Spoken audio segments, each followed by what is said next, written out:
Mga minamahal na kapatid kay Kristo, magandang umaga po sa inyong lahat. Nasaan nga ba si Joy? Masaya po ba kayo ngayon? Parang hindi po halata. Sa atin pong pagdiriwang ng liturhiya ngayon, mapapansin ninyo, iba ang suot ng pari. Ibang kulay ang suot ng mga tagapaglingkod. Mula sa kulay lila, ito ay pumutla at naging isang kulay rosas. Ang rosas ay tanda ng pag-asa. Ang kulay rosas ay tanda ng panibagong buhay. Ang kulay rosas ay tanda ng kagalakan. Sa ating pag-aantay, there is joy in waiting. Merong kasiyahan sa pag-aantay. Kapag po kayo ay pumunta sa airport, ang pinakamasayang lugar ay lagi yung arrival. Bakit? Kasi masayang magkikita muli ang matagal na nahiwalay para mabuhay ang pamilya. Masayang magbabalik sa bansa ang isang OFW na malayo at na matagal na nagtiis sa kaniyang pagpapagal sa trabaho sa ibang bayan. There is always joy in waiting. Kapag merong paparating, tayo ay natutuwa, tayo ay nagagalak. Pero hindi lahat natutuwa. Meron din namang iba na paparating pero nakakayamot, nakakainis, lalo na kapag katapusan. Paparating na naman si Judith ng Meralco, Judith ng Water District, Judith ng mga bayarin, ay ayaw nating antayin yan. Pero kung titingnan natin mga minamahal na kapatid, there is always joy. Meron palaging kasiyahan at meron pa rin palaging sanhi ng ating kasiyahan. At saan natin matatagpuan ang tunay na kagalakan? Saan natin makikita ang tunay na kasiyahan? Sometimes we equate happiness to temporal pleasure. Minsan yung kagalakan ay nai-equate natin sa mga panandalian at lumilipas na ligaya ng buhay. Kapag nahanap natin ang kasiyahan sa mga panandaliang bagay at lumilipas, hindi tayo mapupuno ng kagalakan. Sasabihin natin, Father, masaya naman po ako. Masaya ka ba talaga? Paano naman yung tunay mong asawa? There is always cause for rejoicing. Mga minamahal na kapatid, let us evaluate ourselves. There is joy in the presence of the Lord. Merong kagalakan na nagmumula sa presensya ng Diyos. At ito ang pinakita sa ating unang pagbasa sa pamamagitan ng sulat ng propeta Soponias. Anong sabi niya? Huwag kayong matakot, Sion. Huwag manghina ang inyong loob. Nasa piling mo ang Panginoong inyong Diyos. Parang bayaning nagtagumpay. Ano man ang pinagdaraanan natin, ano man ang pagsubok natin sa buhay, there is always joy if we know that God is with us. Meron pa ring palaging kasiyahan kung alam natin kasama natin ang Diyos. Kaya sinasabi sa atin ng propeta sa unang pagbasa, huwag kayong matakot. Huwag manghina ang inyong loob dahil paparating na ang mananakop, ang tagapagligtas. Kaya tuwang-tuwa ang mga tao dahil paparating na ang matagal na nilang inaasahan at matagal na nilang inaantay na tagapagligtas sa kanilang buhay. At kapag kasama natin ang Diyos, tayo'y nag-aantay sa Diyos, tayo ay masaya. Sino po yung mga taong hindi masaya sa pag-aantay? Yung mga taong may tinataguan. yung mga taong hindi handa, yung mga tao na merong ginagawa ng palihim, hindi po magiging masaya yan. Bakit? Kapag sinasabi nating may paparating, ang buong bayan ay naghahanda, yung buong bayan ay patuloy na nag-aabang. Pero yung mga tao na merong ginagawang karumal-dumal, hindi natutuwa sa pagdating ng Panginoon. Bakit? Baka mahuli ako. Baka makita ako. Baka may masabi sa akin ng ibang tao. There is no peace sa presensya ng Diyos.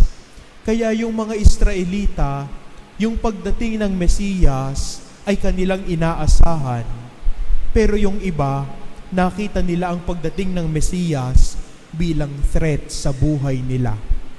Tapos na ang maliligayang araw natin. Bakit? Kasi na-equate nila yung kaligayahan, kagalakan sa mga lumilipas at temporal na bagay sa mundong ito.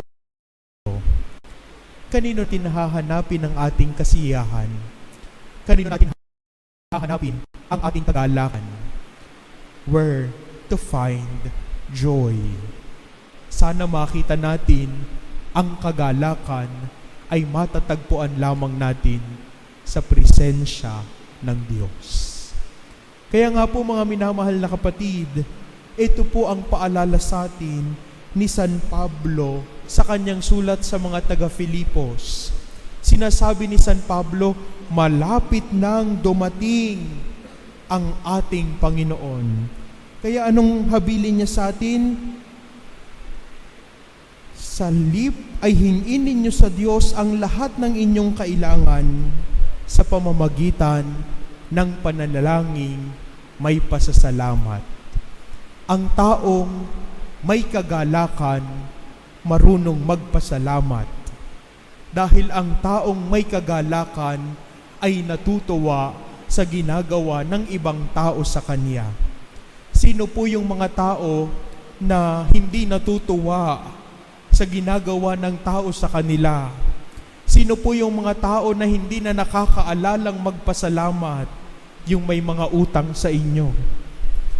Ni bumati ng Merry Christmas o kaya naman ng Happy Birthday, hindi na nagagawa. Pero kung titingnan natin mga minamahal na kapatid, ang taong nakakaalala, palaging nagpapasalamat. At kaya pinapaalalahanan tayo ni San Pablo na matuto tayong magpasalamat, panalangin, may papasalamat.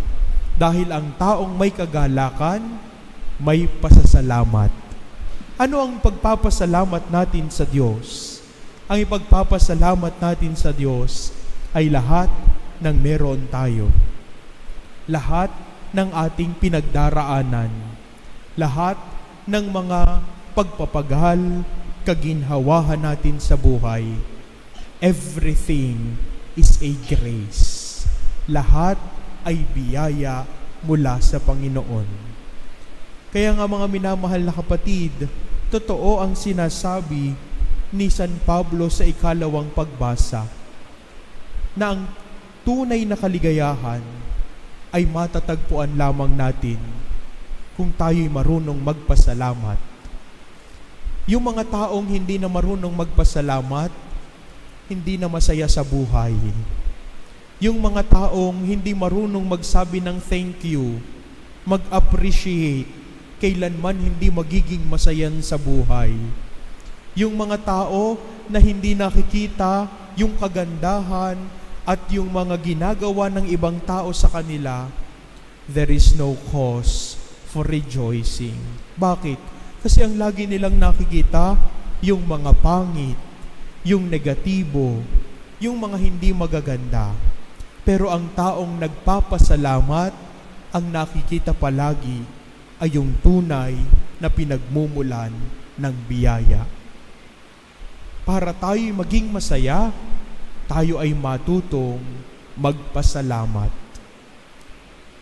Yung pagsisimpleng pagsasabi ng thank you, sa iyong asawa, kapag ka ikaw ay pinagluto ng masarap na adobo, kahit mukhang kaldereta, ipagpasalamat mo yan. Yung simpleng pagngiti ng ating kapitbahay sa atin na matagal nang hindi kumikibo sa atin, ipagpasalamat natin yan. Yung simpleng pagtulong ng ating anak sa paghuhugas ng pinggan, ipagpasalamat natin yan at sabihin natin sa Diyos, isang milagro ang naganap. Marami tayong dapat ipagpasalamat at ang taong nagpapasalamat, tunay na makakaramdam ng kagalakan. Tingnan niyo po yung mga ungrateful people. Sila po yung mga malulungkot sa buhay. Yung mga ungrateful people, ito yung walang nakikitang maganda sa paligid nila. Laging nakasimangot, laging nakataas ang kilay, laging masungit, umaga pa lang parang ay Armalite na ang bunganga. Yan yung mga taong ungrateful sa buhay nila. Kaya sana mga minamahal na kapatid, the Gaudete Sunday is reminding us to be thankful with joyful hearts. Magpasalamat tayo dahil napakarami nating dapat ipagpasalamat sa Diyos.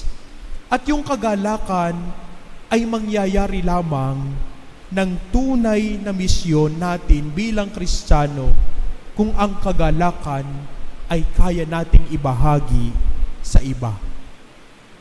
Di ba po, kapag ka ang problema, ikwinento natin sa isang katiwa-tiwala nating kaibigan, gumagaan ang pakiramdam.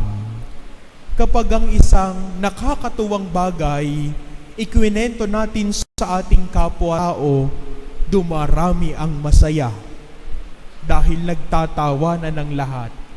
At ito po ang sinasabi sa ating ebanghelyo. Ang kagalakan ay magkakaroon lamang ng tunay na bunga kung atin itong ibabahagi sa iba. Kaya si San Juan Bautista nagbigay sa atin ng mga praktikal na bagay. Kung gayon, ano ang dapat po naming gawin para malubos ang aming kagalakan? Kung mayroon kang 2 baro, ibigay mo ang isa sa wala. Dahil daw po yung mga sobra nating damit na hindi na natin nasusuot isang beses sa 6 na buwan o sa 1 taon, iyan ay ninakaw na natin sa mahihirap. Ang nakikinabang na lang po, mga ipis natin sa bahay. Sinabi niya pa, kung gayon din ang gawin nyo sa mga walang makain. Tingnan natin yung laman natin sa ref. Ilan yung mga pagkain natin doon na nasasayang, napapanis, na imbis ay pakinabangan ng ibang tao, mabusog sila, ay mga amag lamang ang nakikinabang. Kapag ka ang kagalakan, ibinahagi natin sa iba, dumarami ang masaya. Kapag ang kagalakan, ibinahagi natin sa ating kapwa-tao, nalulubos ang ating kagalakan. Kaya nga, mga minamahal na kapatid, saan natin matatagpuan si joy? Makikita natin ang tunay na kagalakan sa presensya ng Diyos, sa isang pusong marunong magpasalamat at sa isang taong kumikilos para sa kapakanan ng kanyang kapwa-tao. Mga minamahal na kapatid, hindi tayo lubos na magiging masaya kung tayo lamang ang masaya. Tunay na magiging masaya tayo kung bilang Kristiyano, kaya nating ibahagi ang kagalakan na ating nadarama sa ibang tao. Tumahimik tayo sandali. Pakinggan natin ang ating puso. Tanungin natin, saan nga ba nanggagaling ang aking kagalakan? Sana sa darating na Pasko, makita natin na ang kagalakan na ating hinahanap sa buhay ay hindi natin makikita sa mga regalo, bagkus makikita natin sa isang sanggol na nakahiga sa sabsaban.